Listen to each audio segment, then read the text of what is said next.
Hello everyone, this is ABcreative. I hope you are all well.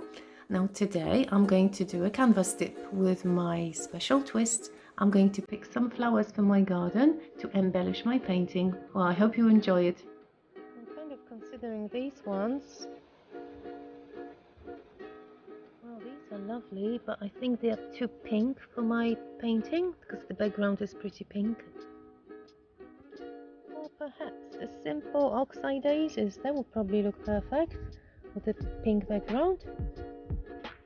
So the first thing I'm going to do, I'm just going to coat my canvas with white. I'm torching the canvas just to remove the air bubbles now.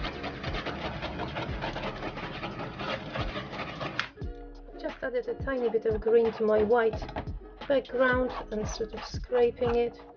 Just very faint pastel green background. I just did not want it completely white. I could have just brushed it, but I wanted those sort of uneven tones as my background. So this is going to be a dip, a very easy technique. I am going to put some dots in my background to know how much paint I will need.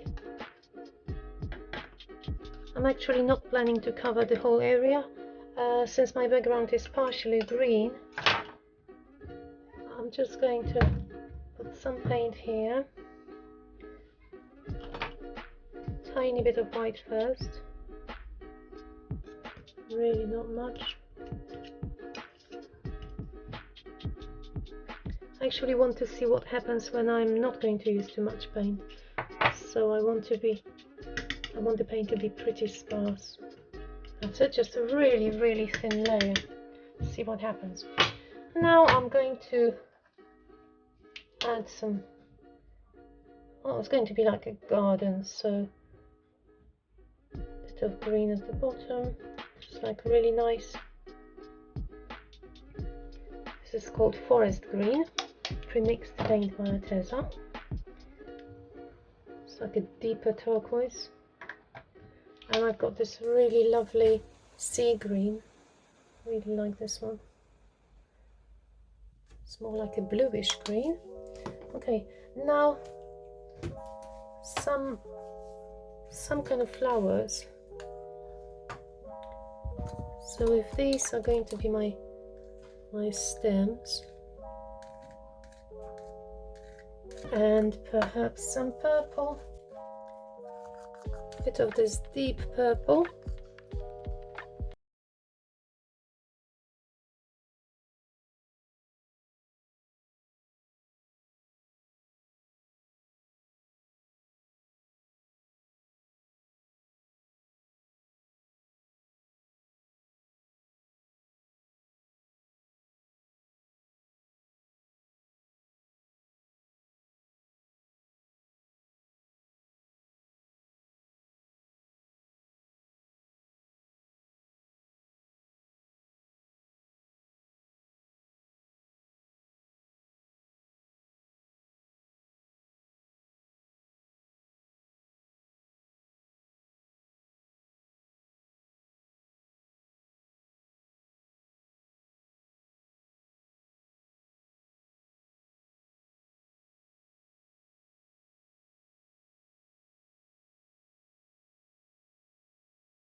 Should always, if you have one flower, it's best if you hold your finger in the middle, but at this moment just hoping it's enough paint. Okay.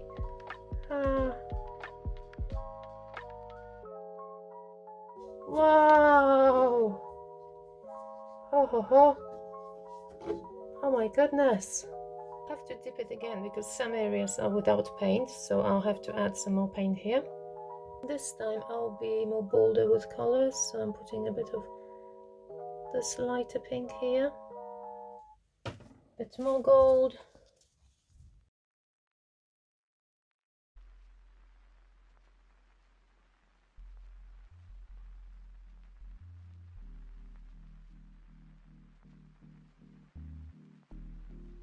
So I'm dipping again. This time I've got more paint. So let's lift it up from this side now.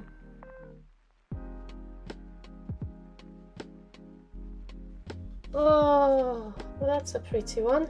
I'm going to torch it. Really lovely colors. I'm quite happy with this one. My torch ready. Just torch this one.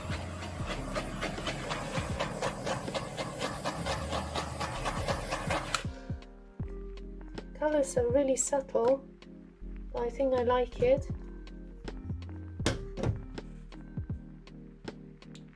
So part one is almost finished. I'm quite happy with this sort of subtle background. I'm just looking at some areas and I'm very gently with the brush just touching some sections that are not covered with paint, and at the same time creating sort of more like flower looking, very abstract flowers, just to indicate that, yeah, I think that's almost there. So it's less than 24 hours later and this is completely dry. The Arteza pouring paints, they dry so quickly. Now I was thinking I was going to paint some butterflies. However, then I just had an idea at night, you know, when you wake up and you have so many ideas and you forget most of them. So I thought, why not to attach some dried flowers? And then if I put some resin on, that might look really nice. Well, again, I haven't done it before, so I am just experimenting. I've got those really pretty oxeye daisies that I dried in Silica Gel.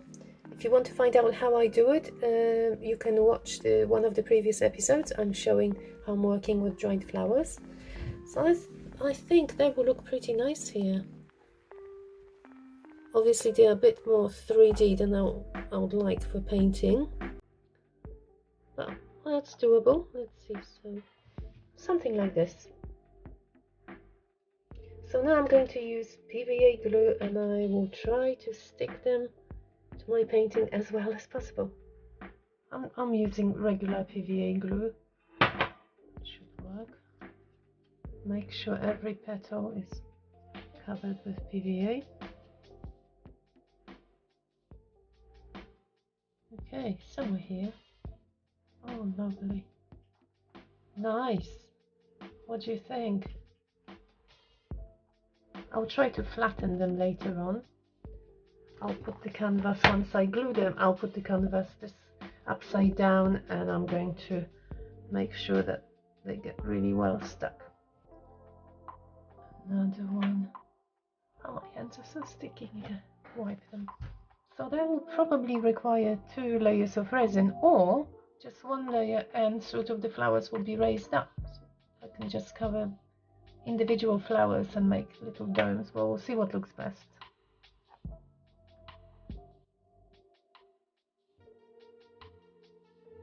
To be honest, I think another option is actually spraying everything with varnish. Spray varnish would work probably really well on those flowers, so maybe I'll do that.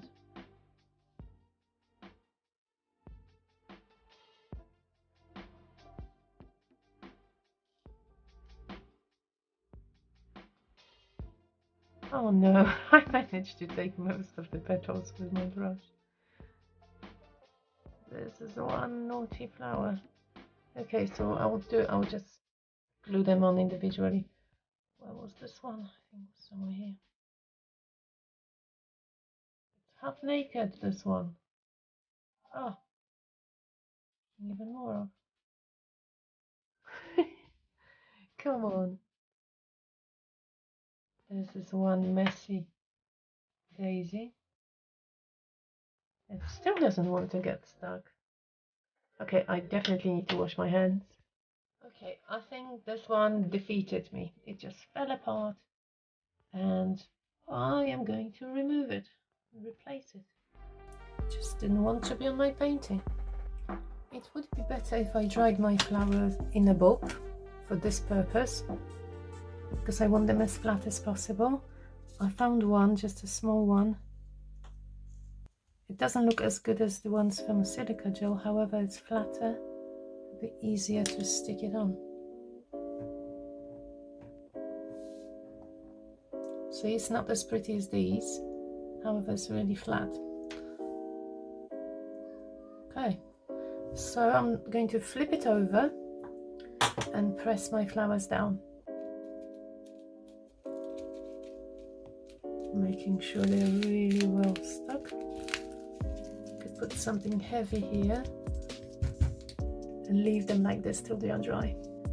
I've just got a bit of green paint back, and I'm going to just make some stems, but I don't want them to be really visible. Like an indication. Not sure if that's the green I want. Maybe I'll pick a darker one. This was the green used in the painting, so maybe just a drop. It's a forest green, bluey green shade, really nice.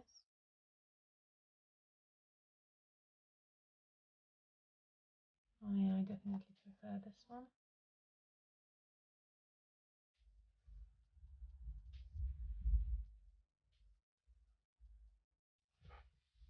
Just a really faint lines. It's a very busy painting, so the stems wouldn't be really seen that well. Because obviously there are plenty of flowers behind, so some of the stems will be, imaginary stems will be seen. Okay, now maybe a bit of the lighter turquoise.